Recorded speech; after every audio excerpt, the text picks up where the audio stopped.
les va? Bienvenidos a No Somos Nada, el podcast internacional de Canal 13 con eventuales sobrevuelos sobre la realidad nacional. Qué gusto estar de vuelta acá en un día que tenemos temas bien importantes continentales, pero también otro tema que está comenzando a desarrollarse. Zárate, ¿cómo te va? Muy bien. ¿Cómo estás, mi no pariente Carlos? ¿Cómo estuvieron tus vacaciones? Bien, tranquilo, descansando, bueno. Aunque el mundo no descansó y esta semana el mundo nos ofrece una versión enredada. Antes de desarrollar el tema principal que para nosotros hoy va a ser la crisis política colombiana y todo lo que se ha derivado de esa crisis, vamos a ocupar un par de minutos en hablar con lo que está sucediendo en Ucrania, concretamente a partir de la guerra, usted ya lo sabe, a partir del bombardeo de la represa. También lo sabe, pero no sabemos quién fue, pero de una cosa que sí sabemos quién fue. Bueno, hoy estamos grabando este podcast un día jueves a las 10:30 de la mañana y sabemos que más o menos hace una media hora ha comenzado la contraofensiva ucraniana. Sabíamos que venía en esta fecha, pero no sabíamos exactamente cuándo. ¿Y lo ves tú, Carlos, como una reacción al daño de la represa? Yo lo que veo es que hay varias cosas dando vueltas en el ambiente. Primero, el ataque a la represa de Kajovka es un ataque que puede clasificarse como crimen de guerra como tal, al ser afectada una infraestructura civil, si soy capaz de pronunciarlo, civil, y las infraestructuras civiles bajo la convención están protegidas, es decir, no se puede atacar. Usted no puede atacar un puente o no puede atacar una represa, salvo que tenga interés militar, y eso ya es otro parámetro. Segundo, hubo una acusación cruzada en la Corte Internacional de Justicia entre Rusia y Ucrania con respecto a la autoría de ese bombardeo. Lo cierto del caso es que hay una cantidad enorme de terreno inundado. No estamos hablando de una inundación de 1 metro, estamos hablando de inundaciones de 5, 6 y 7 metros con tejados que son visibles únicamente desde el aire. Es una parte de lo que uno tiene que hablar. La segunda parte, Rusia acusó a Ucrania de haber atacado un ducto de transporte de amoníaco que curiosamente estaba bajo poder ruso, estaba inactivo y los rusos reactivaron.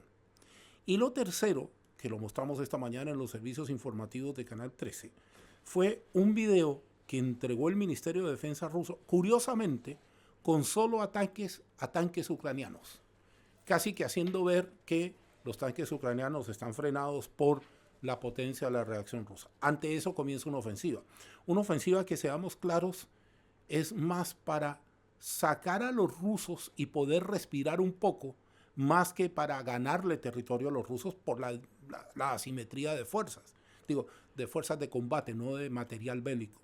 Entonces a mí me da la sensación que Zelensky está cumpliendo con lo que le dijo a países OTAN y a otros países que lo están apoyando. Dijeron, mire, apenas llegue la primavera, nosotros vamos a tener que actuar y vamos a actuar. Bueno, sí, y lo otro es que también las fuerzas ucranianas durante el invierno estuvieron en entrenamiento. Tuvieron entrenamiento por parte de, por ejemplo, de Suecia y de Estados Unidos, justamente para estar en esta fecha preparados para la contraofensiva. Ahora, la contraofensiva y los planes que tenía Zelensky tienen que haberse visto complicados de alguna forma con esta inundación tan enorme que tú mencionas. De partida, porque hay un riesgo que toda esa población, que son cientos de miles de personas, no tengan acceso a agua potable, que las fuerzas hayan tenido que concentrarse en rescatar gente. Al mismo tiempo, y este es el reporte que tenemos ahora, se rescata gente al mismo tiempo que se bombardea Jersón. Es decir, lo inmensamente complicado que debe ser ese tipo de labores de rescate porque el agua sigue subiendo. Sí, ahora, uno siempre en estas cosas tiene que preguntarse, ¿a quién le sirve? Esto es como usted que es abogada, esto es como la corte criminal. Usted no sé si alguna vez trabajaste en penal, pero en penal, cuando hay un juicio contra alguien o hay un crimen, la primera pregunta que se hace es ¿a quién le sirve? Para buscar o deslindar eventuales responsabilidades. ¿Tendría objeto para Ucrania bombardear una represa que va a afectar sus terrenos de cultivo y a más de 16,000 personas tuvieron que ser evacuadas para frenar una contraofensiva rusa? Alguien dirá que sí. Sí, bueno, respecto a eso, importante decir, sobre todo ahora que tú mencionas las grandes extensiones arables que están afectadas, que no son solamente ciudades, eso va a dañar la agricultura ucraniana y tú sabes, el acuerdo que existe del grano, es decir, que van a haber países que dependen del grano ucraniano que no van a recibir lo que necesitan a partir de esto. La pregunta que tú haces es muy relevante, ¿quién se beneficia? aunque Estados Unidos y el Reino Unido, por ejemplo, han dicho, incluso hasta hoy, de que no pueden asegurar que haya sido Rusia quien ha dañado la represa, no se descarta que haya sido un accidente. Si fuera un accidente sería realmente terrible. Como yo soy malicioso, la segunda parte de esta ecuación dice, ¿y por qué le sirve a Rusia? Le sirve para entorpecer la contraofensiva. Eso es como lo primero para pensar. Así es. Pero lo segundo y quizá lo más importante es la disparidad de las versiones rusas con respecto a lo que ocurrió. Primero se habló de un accidente eventual, que es lo que dices tú, y después se acusó directamente a Ucrania de dinamitar la represa. A mí, como soy bueno para pensar, dice la gente, a mí se me ocurre que es muy inconsistente que no tengas una sola versión de lo que pasó y vengan saliendo versiones a medida que van pasando cosas. Habrá que esperar un par de horas para ver qué impacto tiene esto, pero lo cierto del caso es que la guerra, una guerra que ya lleva más de 400 días, está entrando en una etapa en la que parece ser que para uno de los dos contendientes todo vale. Bueno, no quiero decir para cuál, pero hay uno de los dos para el cual todo vale, porque yo me pongo a pensar lo siguiente. ¿Cuál es la capacidad eventual que tiene Ucrania de atacar a Rusia más allá de los tanques que ha recibido para defender su territorio? ¿Cuál es su capacidad? En cambio, tiene al frente un rival que tiene un enemigo, que tiene una capacidad enorme de hacer muchas cosas y un aparato de propaganda muy bien armado. No estoy diciendo que Ucrania no lo tenga, pero el aparato de propaganda rusa es impresionante y la capacidad que tienen de sembrar dudas razonables en cualquier evento de esta guerra ha sido muy importante. Es cierto, y lo otro que tenemos que recordar, bueno, es que cuando tú dices que todo vale, eso es verdad. Aquí, por ejemplo, lo que vemos, si es que se confirma que esto no es un accidente, que esto efectivamente es causado por uno de los bandos, es decir, por Rusia, eso nos tiene que llevar a pensar lo siguiente. Al hacerlo, también Crimea peligra la provisión de agua potable para Crimea, que está controlada por Rusia. Es decir, si esto efectivamente es obra de alguien, entonces ese alguien está afectando la propia población, la propia población rusoparlante que vive en Crimea. ¿Cuáles son los límites para eso? Y está muy bien también que tú menciones que desde el lunes en adelante, ante la Corte Internacional de Justicia, se están enfrentando en el caso que se vincula a esta guerra, que se llama el caso sobre genocidio. Rusia y Ucrania están litigando esta semana y la próxima. Y ahí, por supuesto, también hay algunas referencias frescas a lo que ha ocurrido esta semana. Bien, vamos a dejar esto que se desarrolle. Esto es como si uno tuviera una cocina muy amplia, muy gourmet. Vamos a ver qué produce todo esto. El siguiente destino de hoy es un país que yo quiero entrañablemente. A veces la gente no entiende por qué uno puede querer a un país, tanto un país que conozco muy bien, cuya política conozco muy bien. Y por lo tanto, cuando lo traigo a esta mesa, lo traigo desde el mirar con asombro cómo se ha ido deteriorando un clima democrático que existía, complicado, pero existía, y que ahora se está convirtiendo en una pelea callejera dentro de la propia concertación de gobierno y una pelea a su vez del gobierno con la oposición. Estoy hablando de Colombia. Es de público conocimiento los audios que se filtraron del embajador Benedetti con respecto a dos cosas. Primero, que le habían pegado un plantón de aquellos, porque él aspiraba a reunirse con el presidente, tuvo que esperar 3 horas. No voy a decir, se enojó mucho. No voy a decir la grosería que dijo, pero eso, a Benedetti nadie le hace esto. Pi. Pero el más grave fue cuando él dice, y si yo hablo, nos vamos todos a la cárcel.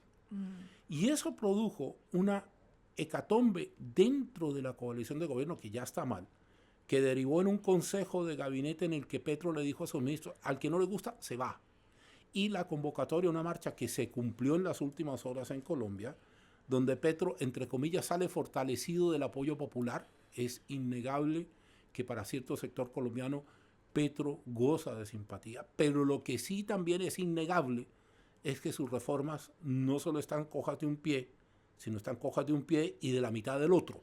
Entonces, utilizando esta ironía muy, muy fina, muy bogotana, uno se pone a pensar, Paz, para ir contigo, si es que la gente que adhiera a Petro ha calculado el impacto que esto tiene y además está instalando Petro una versión que la voy a conversar contigo después de escucharte la primera aproximación hacia el tema de Colombia. Yo, Cuando primero se vio la noticia del audio, un audio que viene de una persona que es embajador, obviamente ahora él ha salido de su cargo y también ha salido de su cargo la jefa de gabinete del presidente Petro. em, y la principal queja que se podía evidenciar al escuchar el audio era el hecho de sentir que su esfuerzo electoral no había sido debidamente compensado. Sí. Ahora, yo no entendía por qué, y ahora me doy cuenta por qué a esta persona, teniendo un rol tan destacado en la campaña, lo habían puesto de embajador. Y sé ahora que la razón fue darle inmunidad diplomática porque él tiene unos procesos en su contra y sacarlo del país con inmunidad. Eso es lo último que sé. Y hubo ahí un detalle más que yo no lo había leído todavía en prensa escrita, pero a lo mejor tú has leído los medios colombianos más directamente.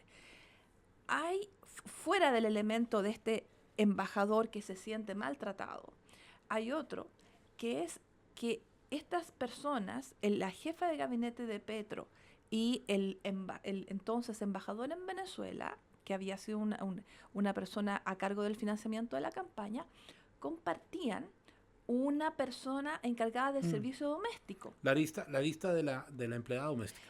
Claro, y esto es esto le añade todavía profundidad al tema, porque esta persona dice lo siguiente, y es bien grave, que ella habría sido detenida en el Palacio de Nariño, se le había aplicado un detector de mentiras, y todo esto es una cosa extrajudicial, porque esto no pasó en un tribunal ni nada. Y esto lo habría gestionado la jefa de gabinete del presidente, porque ella se habría llevado una maleta con mucho dinero de la casa de la jefa de gabinete del presidente. $7,000. Sí. Esa es la cantidad que se menciona. Entonces, claro, esto va más allá de que haya un embajador que dice que en realidad lo que ha dicho, y corrígeme si me equivoco, él dijo que el alcohol y unos medicamentos contra el dolor lo habrían hecho tener esta reacción emocional, etcétera, etcétera. Pero sobre esta otra cosa, esta otra arista, nadie ha dicho nada. Hay un tema ahí que uno tiene que analizar cuando analiza política colombiana. La aplicación de un polígrafo en cualquier circunstancia que no sea un tribunal es ilegal. La hostilización que se hizo contra esa empleada haciéndole escuchas telefónicas es ilegal igual. Yo lo separaría pese a su gravedad del tronco del asunto, que es que Benedetti lo que resiente es que en medio de la crisis Petro no lo haya llamado y le haya dado un ministerio. El problema de Petro es otro, y ya le pasó cuando fue alcalde de Bogotá. Él tiene un talento inigualable para alienarse de su cúpula más cercana. Petro manda a Benedetti a Caracas a ningún honor señalado, lo manda para sacarlo de escena. Cuando todo esto pasa, vienen las manifestaciones que le mencioné al principio de la explicación del tema, y Petro introduce una cosa que yo de plano quiero rechazar desde acá y espero que se rechace en muchas partes del mundo. Los golpes blancos, que es la última figura que se está utilizando cuando un presidente se queda sin respaldo, cuando empiezan cierta serie de maniobras políticas constitucionales y correctas, esa definición no tiene lugar cuando usted está siendo investigado por delitos. Los delitos están tipificados y establecidos en códigos, y esos códigos, cuando se infringen, se investigan.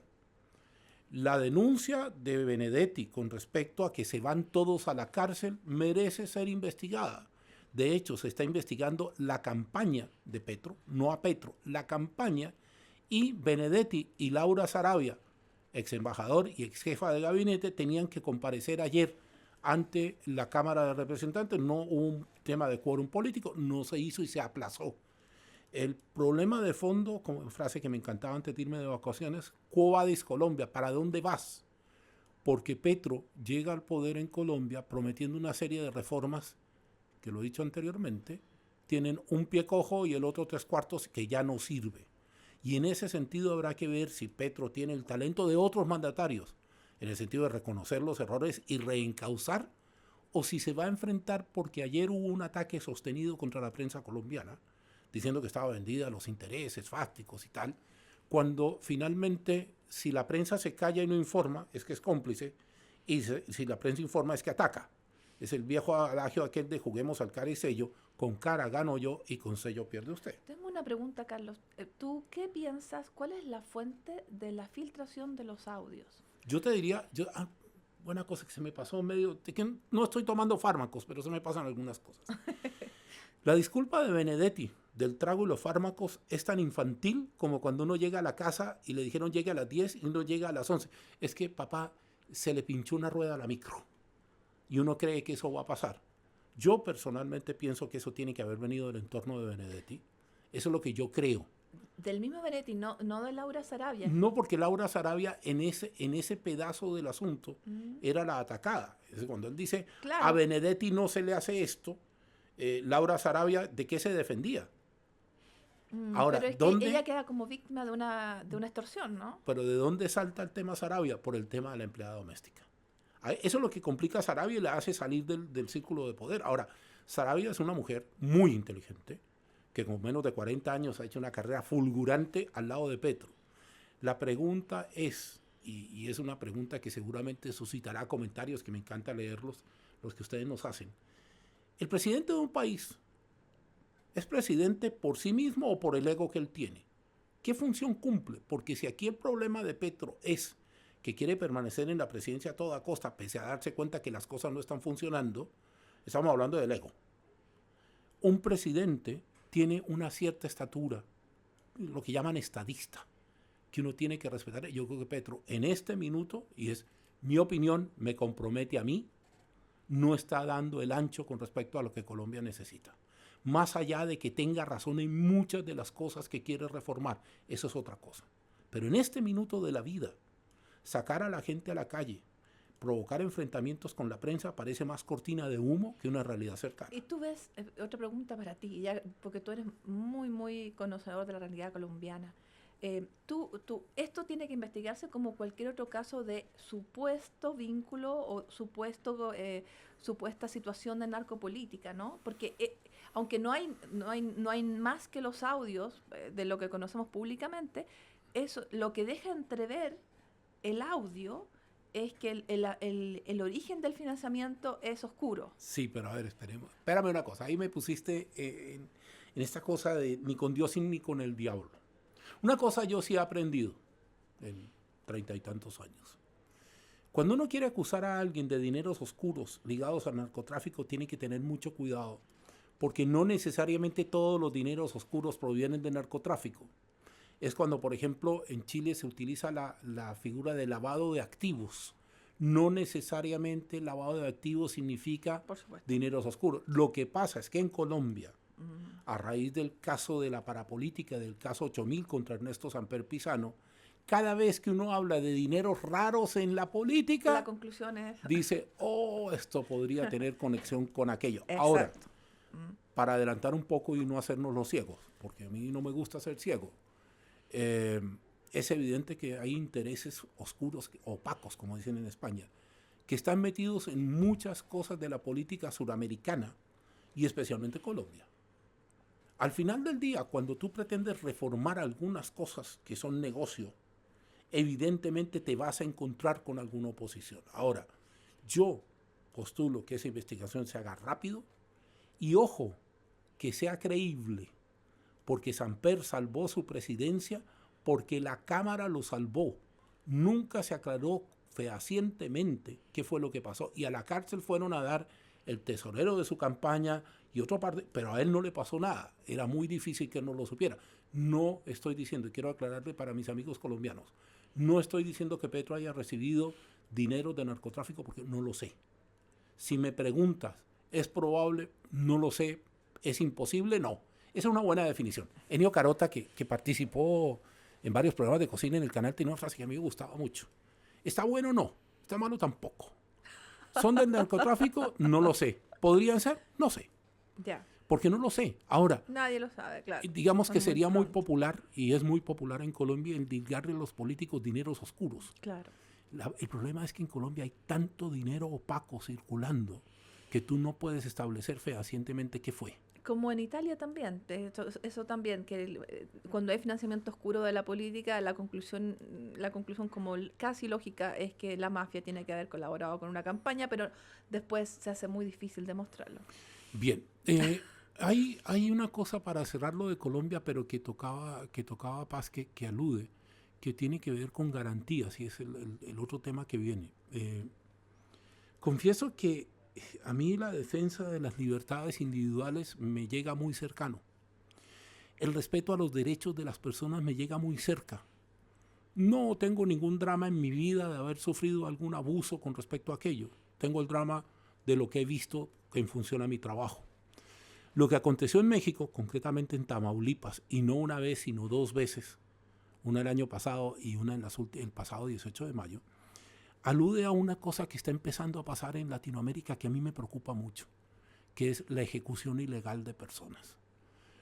Si usted no lo sabe, circula un video en que efectivos del ejército mexicano interceptan una camioneta que está huyendo, a bordo de la cual hay una metralleta que se utiliza para derribar helicópteros.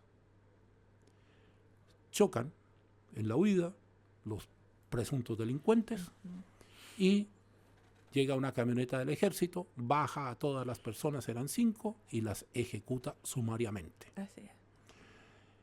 Yo quiero hacer un punto.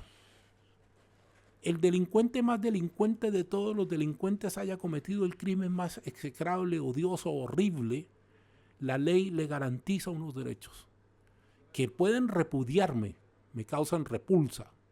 A mí cuando me dice un violador de niños tiene derecho a un abogado, y me he enfrentado con varios amigos abogados, ¿y usted por qué lo defiende?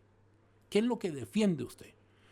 Y los abogados son abogados con todo respeto. Y me dicen, mire, yo lo que defiendo es que mi cliente obtenga el menor castigo posible. Cuando yo podría pensar que tendría, o las condiciones más favorables, para que no me mire así raro.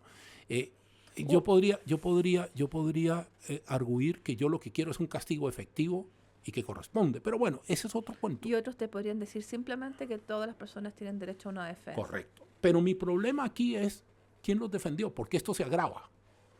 Las personas fueron esposadas y fusiladas. Les quitaron las esposas y alteraron toda la escena del crimen para simular un enfrentamiento que no ocurrió. Si uno como periodista no levanta la voz contra eso, ¿quién la va a levantar? Porque México tiene una historia bien triste, y ya voy contigo. La presidencia de Felipe Calderón, con 300,000 muertos, todos mexicanos, integrantes de narcos, soldados, civiles. Y yo pensaba, iluso a uno, que eso había terminado. A mí esto me preocupa mucho y creo que hay que levantar la voz, porque cuando un Estado se olvida de proteger y cumplir lo que tiene que cumplir, de ahí al abismo hay un pasito que tiene como 10 centímetros, porque se cae en un abismo que se llama polarización y aparecen escuadrones de la muerte, ejecuciones sumarias, sicariato, cosas que lamentablemente en este Chile que yo llevo en el alma ya se están empezando a ver. Sí, es muy preocupante la situación de México. Hace muchos años yo creo que América Latina y el mundo quizá despertó a la gravedad de la situación, en el sentido de que hay estados como Tamaulipas donde ocurrió esto, donde los organismos estatales no aparecen realmente en control del territorio, y que el control del territorio lo tienen, por ejemplo, distintos grupos de crimen organizado, y que las fuerzas de orden en realidad trabajan también para el Estado formalmente, pero de otra forma también part-time para estos grupos de crimen organizado. Entonces, por ejemplo, a raíz del caso de Ayotzinapa, que ocurrió en otro estado, en el estado de Guerrero, donde también están involucrados militares. Donde también están involucrados militares. Y sobre todo, no hemos tenido en todos estos años, que son unos 8 años, alguna claridad acerca de lo que sucedió, oficial acerca de lo que sucedió con los 43 estudiantes. Pero la verdad es que los detenidos desaparecidos en condiciones totalmente irregulares son decenas de miles que nadie está buscando, porque no hay un plan efectivo para regularizar eso. Y al mismo tiempo, en todos los rankings y estudios acerca del Estado de Derecho, México rankea bajísimo. Y de la impunidad, es decir, ¿cuál es la posibilidad de que si a ti te sucede un delito o un crimen, haya algún castigo efectivo para ese crimen? Y la posibilidad es casi nula en un país que es parte del club de los países ricos, en un país OECD.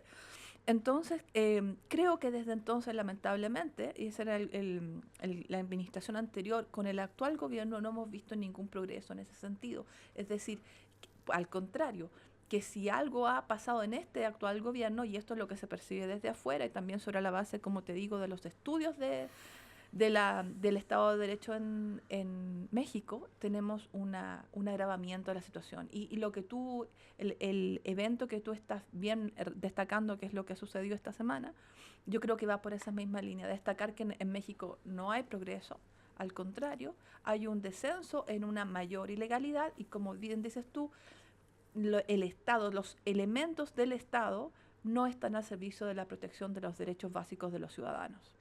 Temas que, como decía mi querido José María Navasal, veremos y vamos a ver muy seguidos. Paz, minuto de confianza. En el brevísimo minuto de confianza, pasando a algo un poquito más positivo, quiero compartir simplemente con nuestros auditores que he tenido oportunidad de escuchar a la Filarmónica de Santiago, que está sonando más lindo que nunca. Y esta semana hay un concierto, los tickets van desde 3,000 pesos para escuchar a Antonio Vivaldi y las 4 estaciones. Es una orquesta que está sonando tan bonito, es una orquesta nacional y es una instancia asequible a todos, así que para buscar un poquito de belleza en un mundo que puede ser muy hostil, creo que sería lindo si la gente pudiera ponerle una atención a la Filarmónica de Santiago. Editados por Pablo Bustos, con el control de sonido de Jorge Báez. Les agradecemos que nos hayan acompañado. No Somos Nada termina en esta ocasión. Muchas gracias y hasta la próxima semana.